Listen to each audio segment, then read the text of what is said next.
NFTV Extra.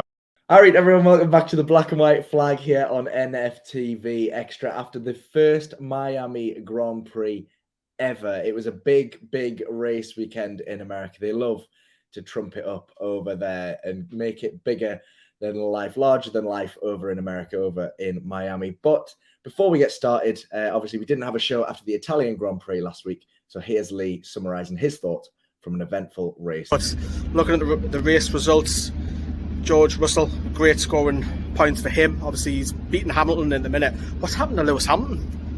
I know Mercedes' car isn't as what it was last season for numerous reasons, but at the moment, before going into Miami, George Russell is dominating Lewis Hamilton in the moment. He's struggling. Obviously, we heard it on the radio. You know, Tito Wolff has come out and said that, you know, he's apologised for the car because Hamilton he hasn't got the pace and the car's let him down. But on the other hand, his teammates, similar car, effectively, same car, bossing it. So Russell's obviously winning the battle between those two. Tsunoda scored points, was great. Vettel did. I think Lance Stroll got a point as well. But yeah, 1 and 2 for Red Bull, our big rival from what it looks like going to be this season. Verstappen and Perez, and I've been a critic of Perez for quite a while because I think he should be doing a lot better. And it's a good race result for him, but I think Perez should be top 3 every single race because he's got the pace, and I think he needs a big season. So it was good to see, for Red Bull's point of view, that he came second, but he needs more podium finishes for me. But of course, I'm Ferrari. I'm through and through. Disaster, absolute disaster start, and I've got to point the well, I do. I'm going to point the finger at Ricciardo. Daniel Ricciardo, he just goes, and I know it's wet and it's rainy, but he goes straight in the back of Carlos Sainz and takes him out. Carlos Sainz stuck in the gravel, literally on the first corner. You can't move. There's one Ferrari down straight away. Great. Yes, Ricciardo didn't help it, but it's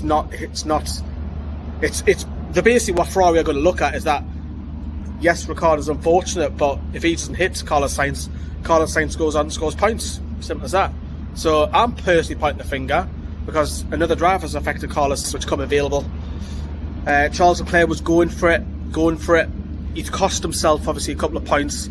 The only thing that might come under is inexperience with with Charles Leclerc, inexperience going for it, because I don't feel at this stage of the season when he's running away with the championship that he needs to push any harder. You know, just take the position and accept it. But of course, he tried a little hard. He spins on the chicane area. He gets overtaken, but you know, the quality and the pace that Ferrari have got, he closed back 3 or 4 positions. So at least he clawed back a few more points, and you know, he's leading the championship. Ferrari are leading the championship. Obviously, that's been squeezed down because of the 1 and 2 last race out in Italy. Well, San Marino technically, but it's next door. But yeah, and this was all before going into the race with Miami, the first time in Miami, which is a beautiful city. So that's my reaction from the last Grand Prix. Yes, thanks, Lee. The reaction from Imola, obviously not a great weekend for the Tifosi on their home race. Red Bull closing the gap in the constructors because of a DNF, and a good weekend all round for Red Bull. Going into Miami, there was all to race for, rather. The teams going into this weekend. It was all glitz, all glam, celebrities coming out in their hordes this weekend to see the F1 in Miami. It just attracted every man and his dog to the race weekend. But it was all about the cars on track. Obviously, a little break, time to go away. Ferrari choosing to go with a new power unit for Charles Leclerc for the race weekend, having some issues there. And we'll go straight into the results from the qualifying on Saturday. So there was a lot of promise from Mercedes, especially, actually, in the practice sessions before the race. And it kind of showed that's the race results. It showed in qualifying that practice doesn't necessarily translate to race pace on qualifying day. So we'll have a quick look at where everyone qualified. So in going from back to front, as we usually do here on the Black and White Flag, you can see there that Ocon failed to post a qualifying time. He was allowed to race in the race. The stewards let him race despite not posting a qualifying time.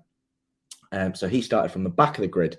Then the two Williams of Latifi and Albon, Zhou Guanyu of the Alfa Romeo, and the two Haas's down in 15th and 16th. Very disappointing weekend for the Haas cars before the race, not qualifying very well. After the show, they both showed some decent pace. Mick Schumacher actually qualifying in 11th from Q1, but then obviously in Q2 dropping all the way down to 15th with a time of 1:30.4, outdone by those around him. Daniel Ricciardo, another disappointing performance from him in the McLaren.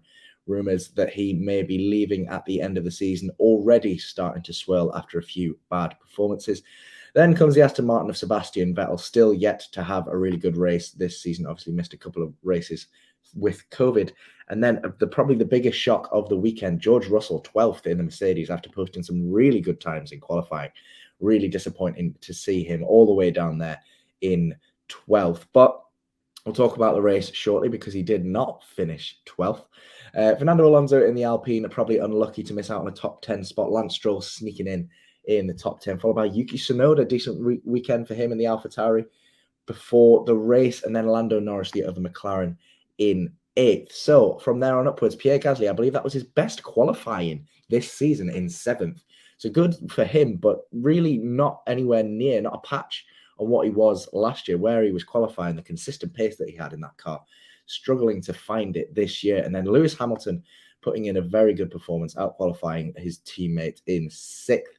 Valtteri Bottas, though, one of the stories of the weekend, qualifying up in 5th position behind only the Ferraris and the Red Bulls, who have been far and away the best teams in the race so far. So yeah, Bottas doing very well to qualify up in 5th in the Alfa Romeo.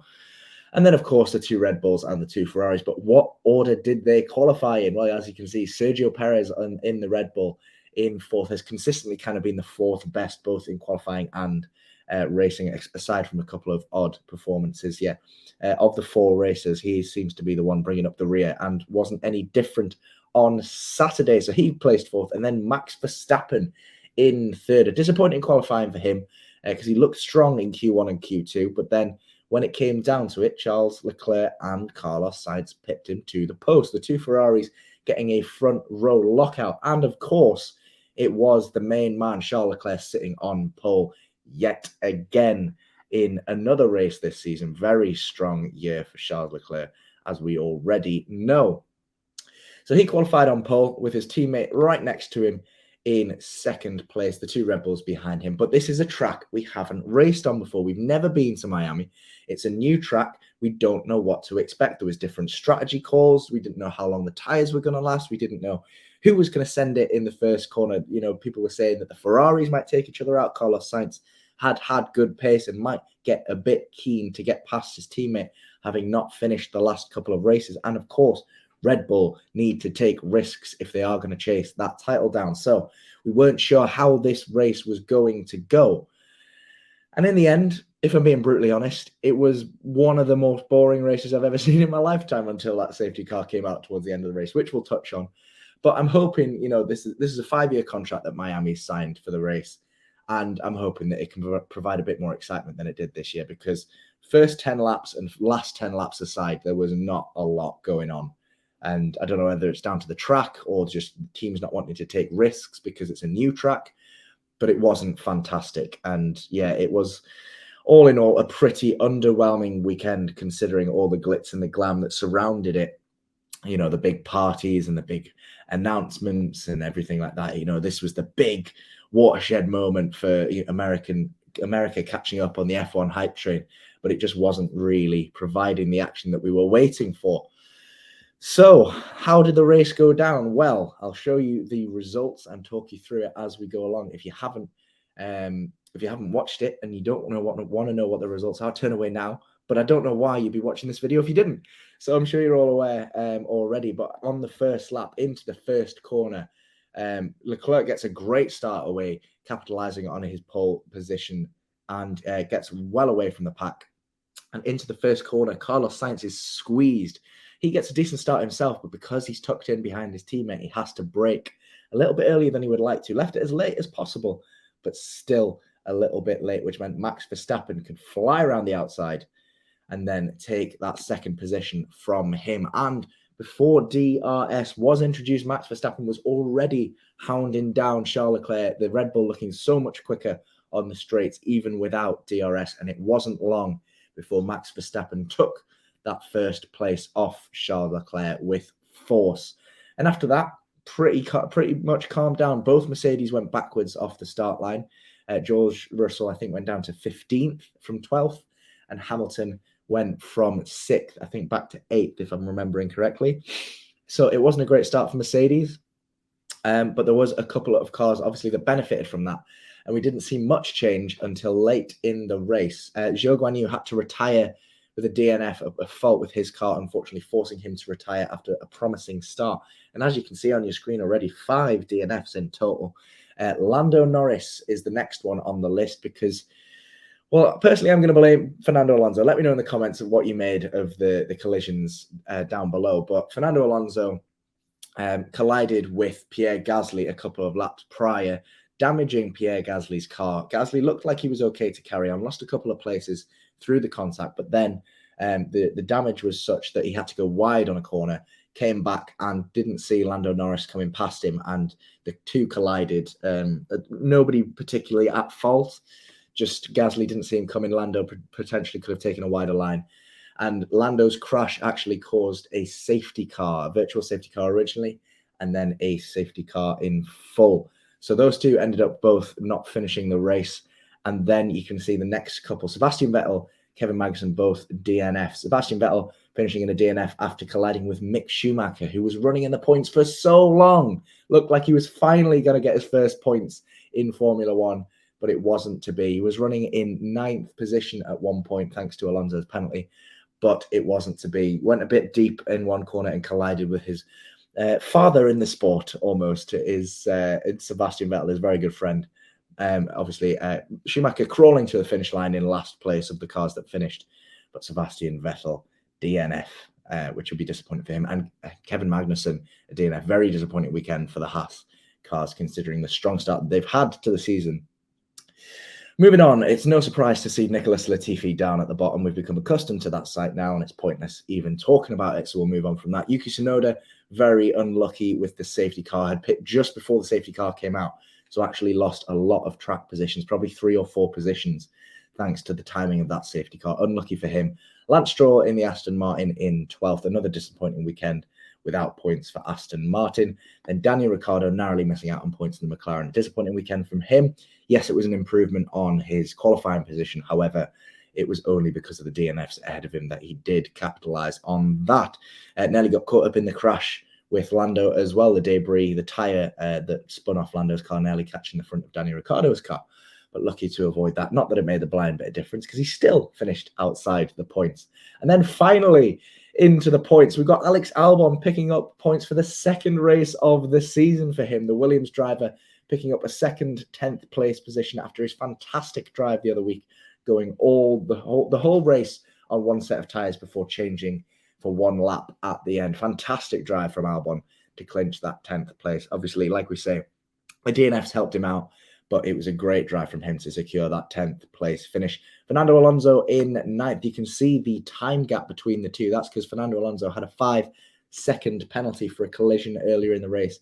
I'm not sure who that was with. I think it might have been Gasly or Magnussen that he collided with. But yeah, you can see if Albon had put in a time just over 2 tenths quicker, he would have been in 9th position, picking up even more points for Williams, but it wasn't to be. Fernando Alonso notching a couple on the belt for Alpine. You'll notice that Ocon still hasn't appeared on the table, despite starting in dead last. Well, he did what a couple of people did today and went long from the start on a set of hard tyres. Him and George Russell both went long on the hards, taking a risk, expecting a safety car or some kind of red flag.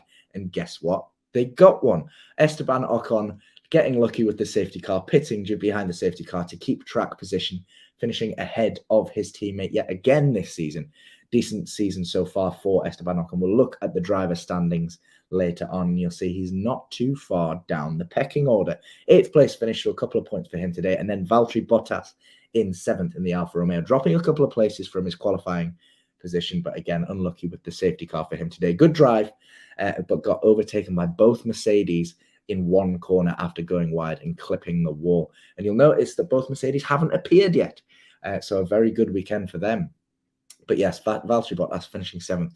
He'll be disappointed with that after such a good qualifying performance. And then comes the first Mercedes of Lewis Hamilton, who got, again, a very unlucky season so far for Lewis Hamilton. There's a couple of times now where safety cars come out, or there's been a red flag or a couple of yellow flags, and he's lost out on strategy. And he was complaining about it over the radio today, but that's just how the cookie crumbles.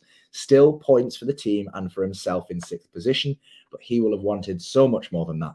Finishing a comfortable 4 seconds ahead of Valtteri Bottas, but behind his teammate George Russell in 5th. George Russell is quietly going under the radar and having a good season with Mercedes, despite the problems that they're having with the car. George Russell has now finished every race in a better position than he qualified, and he has finished every race inside the top 10 this year. That's obviously a fantastic return, especially considering the issues that Mercedes had at the start of the year with the porpoising, which they seemed to have sorted out this weekend to a certain extent. They put a lot of good race pace after a shaky start on the hard tyre for George Russell. Got lucky with the safety car, but that's strategy for you. He did well there. So you'll notice it's the same usual suspects that haven't appeared. The 2 Ferraris and the 2 Red Bulls, like we just touched on earlier. It was the Ferrari lockout on the front row and the 3rd and 4th place of Max Verstappen and Checo Perez. So did it finish that way? Did it? Hell. Sergio Perez in that classic 4th spot that he just seems to love so much. It seems like he might have overtaken Carlos Sainz after the pit stops behind the safety car. Not behind the safety car, earlier, because Carlos Sainz actually had a very poor pit stop that Sergio Perez capitalized on. And there was one point where Perez went for a deep lunge after the straight on Carlos Sainz. Got ahead of him very briefly, but locked up and over-braked, so lost the position and never got the speed to catch back up to Carlos Sainz. So he'll take home another 4th place position this year. Comfortable picking up more points for the Red Bull team and for himself in the Constructors' Championship. So top 3, 2 Ferraris and a Red Bull. In what order did they finish? Well, I've already told you that Max Verstappen took the 2 Ferraris on the first corner, and Carlos Sainz in the Ferrari didn't seem to catch up to the other 2. So he notches another podium this year. He's got his home race coming up next week in Spain. He'll be hoping to improve on a 3rd place finish for next week. But a decent return for him today. Never looked like catching the front 2 and defended well against Perez when it mattered. Very tough race out there in Miami. Very hot this afternoon, or their afternoon, our evening. And then the top 2, I told you Verstappen had overtaken Charles Leclerc earlier in the race, but after the safety car, the 2 got bunched up very tightly, and we had a very many exciting laps of racing towards the end of the race. Safety car came in with about 10 laps remaining, and we saw hard racing for about 5 of those between the pair. And it was Max Verstappen that came out on top of the battle with Charles Leclerc. It looked like Charles Leclerc might have it a couple of times. There was a very hard push from Charles Leclerc, brilliant driving, and he was complaining that the car was very difficult to drive during the race. So very good effort from Charles Leclerc. But Max Verstappen keeping up the record he's got this season of finishing first in every race that he finishes. Obviously, he's had a couple of DNFs, hence why he's not leading the Drivers' Championship. But he's keeping up that record, like I say, of finishing first in every single race that he's finished, which is some record. And hopefully we can see more of that competition between those 2, because there was some great driving in the final couple of laps. But yeah, like I say, it wasn't a very exciting race for us from a spectating standpoint overall. After the race, obviously, it was a very, very tough race. Like I mentioned, it was very warm, and Max Verstappen was on the radio straight away asking for a drink. After the race, Charles Leclerc had this to say to the cameras. It was a very difficult race physically towards the end. I thought I could get Max at one point, but today they had the advantage in terms of pace. It was fun, great to see so many people again. Yeah, it seemed like the drivers seemed to have fun this weekend anyway, even if we didn't necessarily have fun watching it from home with the lack of action going on. But yeah, so what does that mean for the Constructors and the Drivers' Championships then? Well, let's have a look, shall we, before we hear from Lee about what he made of the race after he got home from the Man City match. But we'll have a look at the the Constructor standings first before we move on to the driver standings. So this is what it looks like at the moment. Williams in dead last with 2 points. That's Alex Albon picking up both of those points in 2 separate races. Aston Martin on 5 after picking up points, I think it was last week. Haas on 15, entirely thanks to Kevin Magnussen. Mick Schumacher still yet to score a point this year. AlphaTauri on 16, so narrowly ahead of the Haas cars. Alpine on 28, so that's Ocon and Alonso picking up a fair few points for their team. Alfa Romeo quietly doing well. Zhou Guanyu picking up first points in his first ever F1 race, and then Valtteri Bottas doing most of the heavy lifting for those. And then in 4th place, McLaren on 46 points, so comfortably 4th or comfortably clear of 5th place at the very least, considering they've had that DNF this week with Lando Norris, and a non-points finish with Daniel Ricciardo.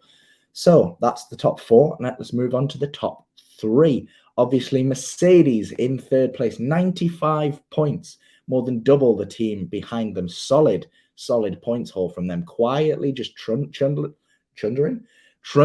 along, picking up points when they need to. Obviously, they've had a couple of podiums this year, and just quietly staying in touch with the leading pack, although they're not necessarily challenging out on track at the moment. If they can improve their car before the break, and then I think they might be in with an outside shout of getting 2nd position in the constructors because of the reliability issues that Red Bull have had and the fact that Ferrari have already had a couple of DNFs themselves.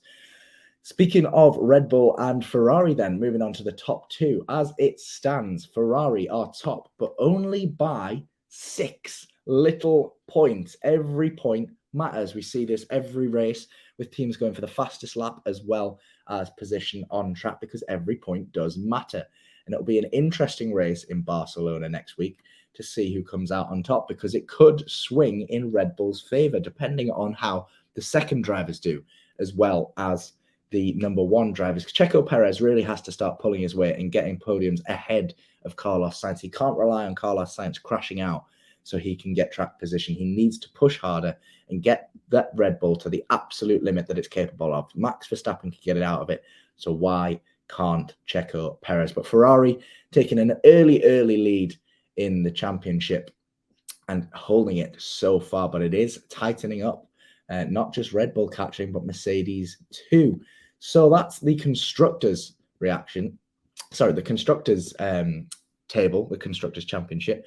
Let's have a look at the drivers, the one that everyone seems to care about come the end of the year. Obviously, Nico Hülkenberg is dead last, having only raced 2 races in that Aston Martin car, which is, let's not beat around the bush. It's a pathetic racing car this year. Nicholas Latifi, no need to state the fact that he is also down there. Mick Schumacher, unlucky not to pick up his first points this weekend in that Haas car. Those are three drivers yet to pick up a point this year. And then we see the Aston Martin of Lance Stroll. Unsurprisingly, despite having more attempts to pick up points than his teammate Sebastian Vettel, he has less because he is simply not a good driver. Zhou Guanyu, that singular point from his first race in the sport, yet to pick up a point since. Alex Albon picking up another point today to take him up to 16th place. Fernando Alonso, disappointingly, in the Alpine, down in 15th. He'll really hope to do better before the end of the season, because he's a better driver than that, and we all know it. Obviously, he's had a couple of technical issues to keep him out of a couple of races where he was in the points positions, but he's really got to be doing better than 15th place, especially when you consider he's on the same amount of points as Sebastian Vettel, who has raced 2 races less than him and was kamikazed by Mick Schumacher today to take him out of the race and a potential chance of points again. So that's 14th. 13th, Pierre Gasly, a very disappointing season for him so far. Showed a lot of promise last year in that AlphaTauri, yet to really get going this season. The AlphaTauri not looking as strong as it did last year, and his teammate Yuki Tsunoda actually outscoring him this year. There was a lot of calls towards the end of last season for Yuki to go and get a different driver in, but AlphaTauri stuck with him, said, no, this is our driver, we're going to stick by him, and he's proven it that it was worth it. You know, he's outscoring Pierre Gasly, who's often viewed as the number 1 driver in that team. So Yuki Tsunoda quietly having a good season to himself, despite having a not very good car. Then Daniel Ricciardo, disappointingly, in the McLaren on 11 points in 11th position. And then Kevin Magnussen in the Haas on 15. Very good season so far from Kevin Magnussen, coming out of relative retirement, really, or relative obscurity over the past couple of years, having had a couple of years out of the sport, back in the Haas, back in the points, back in the top 10. Lovely stuff from K-Mag. And then Esteban Ocon, like I mentioned earlier, higher than you would expect from the Alpine. in 9th position with 24 points. Obviously got a race win last year. Has quietly put in a couple of good performances this weekend, especially after going from 20th all the way up into the points. So picked up a few points this weekend and now sits on 24. Valtteri Bottas in the Alfa Romeo with 30 points in 8th. Very good season for him, showing, well, not that it was a mistake that Mercedes let him go, but showing Mercedes what he's worth in that Alfa. And then Lando Norris in the McLaren, 35 points. Not a very good race weekend for him this weekend. Got it all wrong. Pit stop got all wrong, and then taken out of the race by Pierre Gasly. So not a very good weekend for him. One to forget, I imagine. Then in 6th, Lewis Hamilton, 2 British drivers next to each other. Only 1 point separating them, though, in the Mercedes. He'll hope to be doing better. He's always constantly complaining on the radio that the strategy's not gone his way and he needs better results. So hopefully he can pick those up in the coming races. Carlos Sainz, surprisingly, in 5th. We've mentioned the top 4. Obviously, he's had 2 consecutive DNFs, as Lee mentioned at the start of the video, thanks to Daniel Ricciardo taking him out in the Imola Grand Prix, and of course the week before that as well. But clearly in 5th, ahead of Lewis Hamilton, almost 20 points in it there. So there's 4 drivers ahead of them. I'll let you work it out for yourself before we get there, who's up there. But then we've got George Russell surprisingly up in 4th. And I've mentioned before, he's finished in 5th place or better in every single race this year. And that's why he's on 59 points and 6 points clear of Carlos Sainz, who clearly has the better car. So George Russell, Mr. Consistent for Mercedes so far this year, delivering really good performances. And if he can convert that into some good qualifying positions, I think he'll do very well for Mercedes this year. Hopefully he can kick on and pick up a few more points. And then that's when the big boys start to come out to play. So we haven't seen the other Ferrari or either Red Bull. I mentioned Checo Perez likes to bring up the rear, and there he is in 3rd position. 66 points for the Red Bull. DNF earlier in the season, preventing him from picking up any more than that. But consistently in kind of 4th, 3rd position, depending on where Carlos Sainz, if he's on or off the track. But yeah, had a good qualifying earlier in the season, but didn't convert it after qualifying on pole. So potentially could have picked up a few more points. You'll be disappointed not to be higher than that. And then it comes down to the top 2, the big 2, the ones that are fighting it out for the championship this year. Max Verstappen, the defending champion, versus Charles Leclerc, who is looking for his first world championship ever, and in a Ferrari, no less. So let's have a look then. Charles Leclerc is ahead of Max Verstappen after cutting out such a dominant lead in the early races, taking advantage of those DNFs that Max Verstappen has had. And obviously there's a 20-point or 19-point gap between the pair now. All it takes, though, is 1 DNF for Charles Leclerc, and Max Verstappen closes that gap. That is going to be one hell of a battle between now and the end of the season for those two. It's been an exciting race, exciting season so far, and hopefully we can see that being replicated in the next race in Spain. I'm actually going to that Grand Prix, so I'm buzzing about that one. So fingers crossed. I'm a McLaren fan, but I'd love to see one of the Spanish drivers get a win on home turf. I think it's always special when a driver wins on their own soil. But before we wrap up today's video, let's hear what Lee had to think about today's race. Thank you very much, Matt. So, the Miami GP. Well then. Ferrari 1 and 2 lining up, which is great to see. It's good to see. Fortunately, we didn't come first and second, as we all know now. But look, the line speed, front line speed that Verstappen's got. I think I heard the commentary Crafty say it was something like they've got an extra 12 miles per hour or something daft like that on the straight. And so Red Bull are always going to have more speed, but obviously Ferrari are quicker in the corners. But look, Verstappen overtook the 2 Ferraris, which I wasn't very happy about. Of course I wasn't. But overall, it's a big event, Miami, beautiful city. I've been there before. So is Brandon as well.